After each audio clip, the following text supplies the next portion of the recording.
What you are about to see may seem dangerous, unusual, and even weird for many British Columbia residents. But lane splitting is a common, normal, and authorized practice in many countries around the globe and a few states in the US. Yeah, lane filtering or lane splitting is essentially when you have motorcycles coming up behind cars that are either stopped in traffic or getting ready to stop in traffic, and whereby the motorcycles then will leave the lane, depart from the lane, and either go to the shoulder or go to the line that's dividing the lanes and move up past the cars to the front of the traffic for wherever the traffic may be stopping, whether it be a light or an intersection, stop sign, whatever.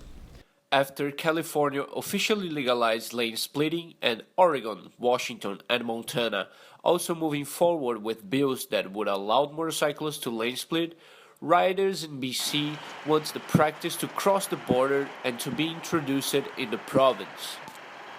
Lane splitting can work and it can be very, very effective for motorcycle riders and other traffic. A motorcycle can move through traffic and not affect another vehicle. It doesn't delay them, doesn't stop them. It can be very safe as well. Lee Heaver runs First Gear Motorcycle School and Training in Vancouver.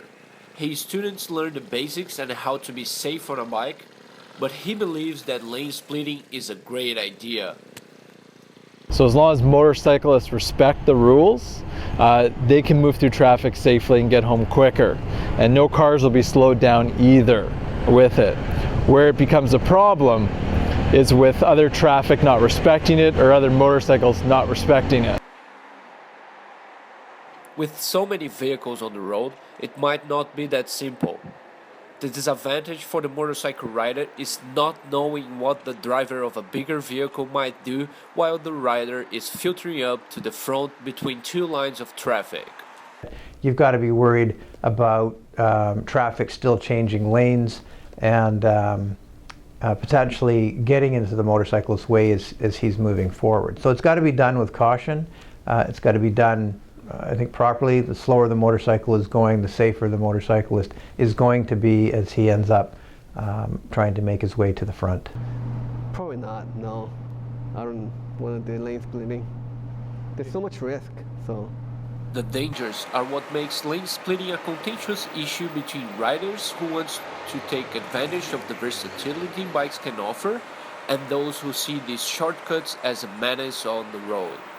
When it becomes the car drivers, and people make mistakes, they don't do a shoulder check when they do changing lanes, and I don't know, someone might just miss the highway exit and trying to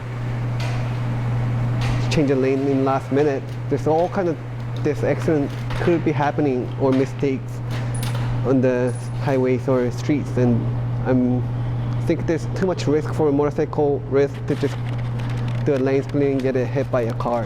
But there are ways to lane split without compromising your safety. Both the motorcycle rider and the car driver need to be aware of each other and know what others on the road might do. We need more traffic education. So if a motorcyclist is proceeding to the front, either on the shoulder or on a line, and a car changes lanes, and if the motorcycle is going too fast, they're not going to be able to avoid that vehicle that's changing lanes, because often the car is just going to pop out in front of them. But if they're going slower, then the chance of a mishap is reduced greatly. Yes, I've ridden a motorcycle in Thailand, Vietnam, and California where they allow lane filtering.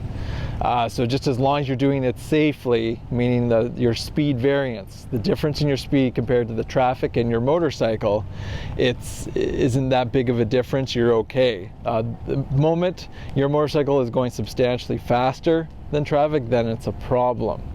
It's very, here in BC, since we're not allowed to do it, it can be very hard to be patient, especially in heavy traffic in the summer when it's very hot. You know, you just want to get through, you want to get home, you can see your exit ahead, you may want to ride down the shoulder or go between vehicles, but you're just not allowed. Why can't I just move to the front of the pack, right? Well, guess what? I am. This is filtering. Well, currently, if a motorcycle rider is caught lane splitting or trying to get to the front, going around a car, and you'll see it often, especially in the city, just try to sneak up to the front. If the police see this, they can stop the rider.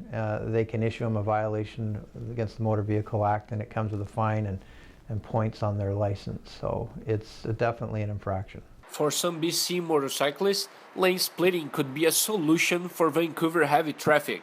But before that happens, we need better driving education and lots of patience. I think that Vancouver, a large metropolis like Vancouver, Toronto, Montreal, would be ready for something like that. Given that the population here is increasing, the density obviously is increasing, the amount of cars and traffic on the road is increasing, and the infrastructure isn't able to keep up. So what you get is a large amount of congestion and a number of motorcycles on the road, particularly in the summer months.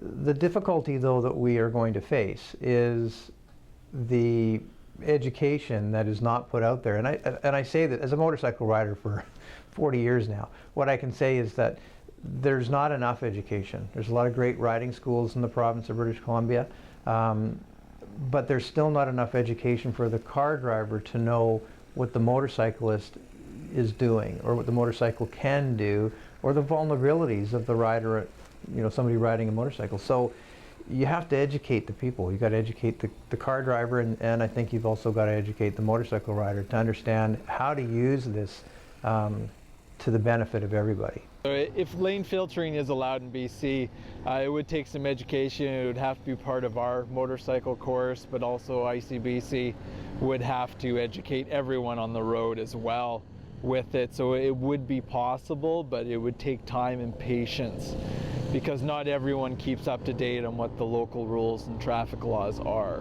But in time, it can work. Roberto Teixeira, Vancouver, BC.